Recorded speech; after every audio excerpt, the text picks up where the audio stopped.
the Dallas Cowboys. And because this past weekend was Father's Day, I reached out and talked to Brian Schottenheimer about the influence his own dad had on him.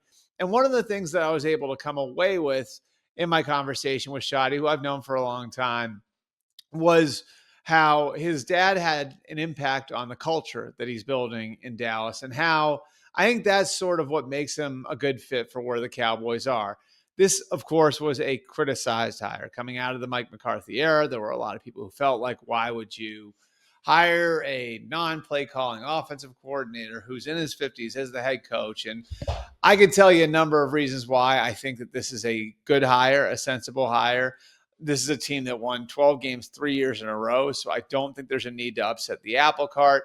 I think Shotty's been through a lot, too, that prepares him for this job. He, of course, was one of the hot young names 15 years ago. He became a coordinator in his 30s. He was up for jobs in 2011 and 2012, and his name was in that mix. And then he hit a rut in his career and wound up being fired in New York. As Rex Ryan was trying to save his own job, spent some time with the Jeff Fisher Rams, went back and coached at the University of Georgia for a year, wound up working with Russell Wilson out in Seattle.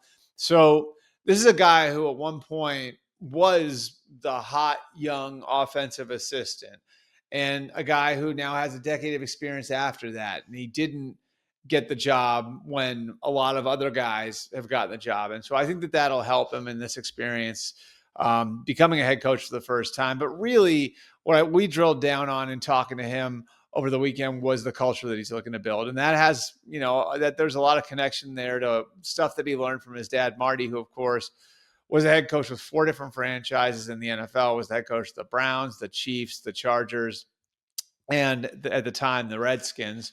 And what Shotty really focused on was his dad's time with the Chiefs. And around his office, he's got pictures. He's got pictures of his dad with the Chiefs quarterbacks. At one point, that was Joe Montana and Steve Bono. He's got a picture of his dad with Derek Thomas, who was a little bit of a harder player to reach at the time. And, of course, they're tributes to his dad, but they're also a reminder to him of what he's trying to build and how much of it has to do, not with X's and O's, but of the people that are coming into his building and how he can bring them together. And I think when you're in a pressure cooker like Dallas, when you're in a unique situation working for Jerry Jones, having an idea of what it's supposed to look like from a cultural standpoint is a huge piece of the puzzle. And the impact I think that he's starting to build out there really, to me, comes back to maybe the biggest unfinished piece of business that the Cowboys have to do over the rest of the summer, and that is the Micah Parsons situation. This could have gone off the rails in a lot of different ways. Last year, he was eligible for a deal, didn't get one. They didn't get it done earlier in the offseason. There was stuff where Jerry Jones said he'd never heard of Micah Parsons' agent. It was David Mulugeta, one of the most prominent agents in football. This thing could have gone sideways a million different ways. They got a new defensive coordinator, Matt Eberflus, coming in.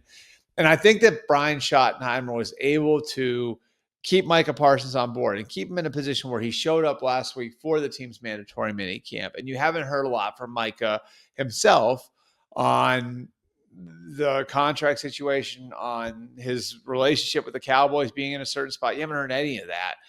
I think it is a good sign for where Brian Schottenheimer has things right now. Does that mean that they're going to get a contract done before training camp? No. Does that mean that Micah Parsons is going to show up for training camp? No. But I do think his ability to manage that situation effectively is a good sign for where he has the culture and a good indication of where he's trying to take the culture there. So, again, I think on Father's Day, he wanted to honor his dad, and rightfully so. Marty Schottenheimer accomplished a lot. He's been gone for 4 years now, but accomplished a lot as an NFL coach. And obviously Brian is thinking a lot about him. But I do think, beyond just that, there was the piece of his dad that lives on now and how he's trying to build things in Dallas. And I think those things are what makes him a fit for what the challenge is in building out your own culture in Dallas that isn't just about the star or about who owns the team.